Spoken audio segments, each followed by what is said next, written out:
It is with considerable concern that we set the time of the 2018 Doomsday Clock and offer a plea to rewind the Doomsday Clock. As of today,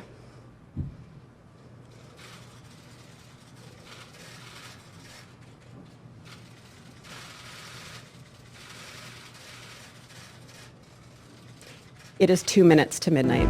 Blessed are the eyes that see what you see. For I tell you, many kings and prophets have desired to see what you see, and have not seen it. To hear what you hear, and have not heard it. I thank you, Father, for hiding these things from the learned and the wise,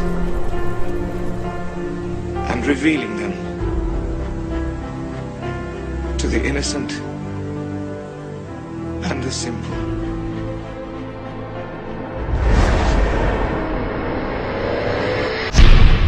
Oh my gosh, it's an earthquake. First came the shaking, then a dire warning. The magnitude 7.9 earthquake struck a half hour past midnight, well off the Alaska coast. The quake itself, far enough away not to cause major damage, but in the worst spot for a potential tsunami. Attention! A tsunami warning has been issued for this area. Within minutes, the roads in the seaside town of Kodiak, Alaska, were filled with cars heading to higher ground. This is not a drill. This is an actual tsunami warning. That warning covered not only most of coastal Alaska, but also the entire coast of British Columbia. Tsunami watches were posted from Washington state to California, and even Hawaii and as far away as American Samoa. For 2 harrowing pitch black hours, many braced for the worst. But by 4 a.m., less than 4 hours after the quake hit, all warnings were lifted. Massive plumes of ash and rivers of lava erupted from Mount Mayon in the Philippines shortly after authorities said a hazardous eruption is possible within days. Mount Mayon displayed its most explosive activity yet on Tuesday, January 23rd, less than a day after authorities raised the alert level to 4 out of a possible 5. The volcano has been showing activity for over a week. The Philippine Institute of Volcanology and Seismology says shortly before 1 p.m. Monday, Mount Mayon blasted a column of ash 5 kilometers into the air. The organization said lava fountains also spewed 500 to 700 meters in the air. As of Tuesday, more than 56,000 people were sheltering in dozens of evacuation camps. Authorities have distributed more than 30,000 ash masks, along with food, water, and medicine to evacuation centers. The attack began with a car bomb at the door of the Save the Children office in Jalalabad, eastern Afghanistan. The gunmen stormed the building. For more than 8 hours, they battled Afghan security forces, while dozens of Save the Children staff were trapped inside. The building was set on fire. Eventually, Afghan police and soldiers killed the attackers and rescued the staff. Police say it was just before 8 a.m. when the 15-year-old student, armed with a handgun, walked into Marshall County High School and started shooting randomly. Parents rushed to the school immediately. It took less than 10 minutes for federal and local law enforcement to respond. The building was put on lockdown. Shaken students were bused to an area middle school to reunite with their loved ones. Marshall County deputies arrested the gunman, who remains unidentified. One victim, a 15-year-old girl, died at the scene. 6 of the wounded were airlifted to Vanderbilt University Medical Center in Nashville, where another student, a 15-year-old boy, later died. Governor Matt Bevin. These children belong to this community and to specific families in this community. And this is a wound that is going to take a long time to heal.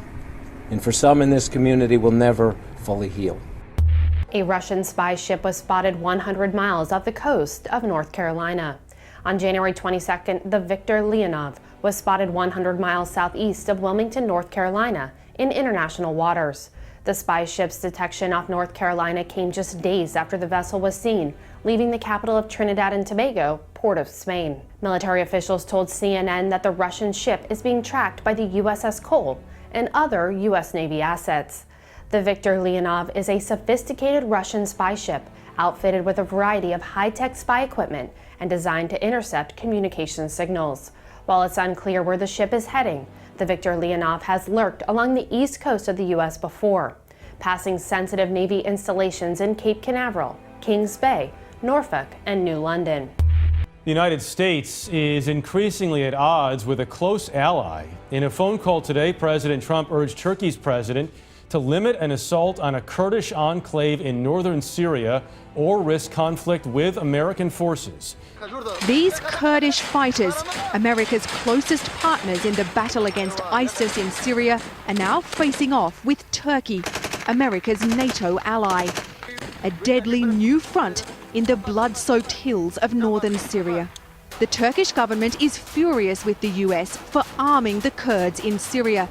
It says they're controlled by a Kurdish terror organization.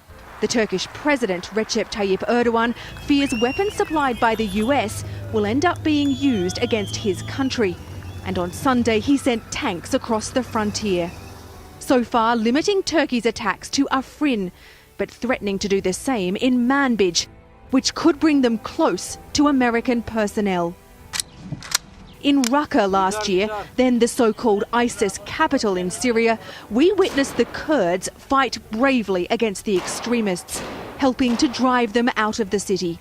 The US has built bases on Kurdish-controlled territory and coordinated airstrikes. But the last straw for Turkey seems to have come this month, when the US announced they'd form a 30,000-strong border force. This man, stripped naked, is being told to stay silent as he's burnt with what's said to be molten plastic. In another video, people are being beaten as kidnappers discuss ransom money. These videos are reportedly of Sudanese refugees being abused in Libya. Al Jazeera cannot verify the pictures. But the humiliation and abuse of African migrants here is not new. Libya is a major hub for human smugglers and traffickers who use the country as a transit for a perilous boat journey to Europe. Some officials have been accused of taking bribes to free people from illegal detention centers where people are kept under inhumane conditions.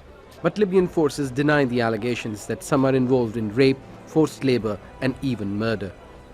The poorly equipped Navy and Coast Guard say they're doing Europe's job of policing 1,700 kilometers of coastline and the Mediterranean. The Navy spokesman says the issue of migrant abuse is being fabricated to force international intervention. They want to make illegal immigrants victims and to make Libya look like the culprit. Perhaps when these things proliferate, the international community will be urged to intervene in Libya under the pretext of illegal immigration. This is part of their plan. Libya has been fragmented between two governments and many militias vying for power. Last year, the videos of African migrants being sold in slave auctions sparked an international outcry. But Libyans accuse European nations of not doing enough and say the onus of dealing with migrants from across Africa has been dumped on Libya.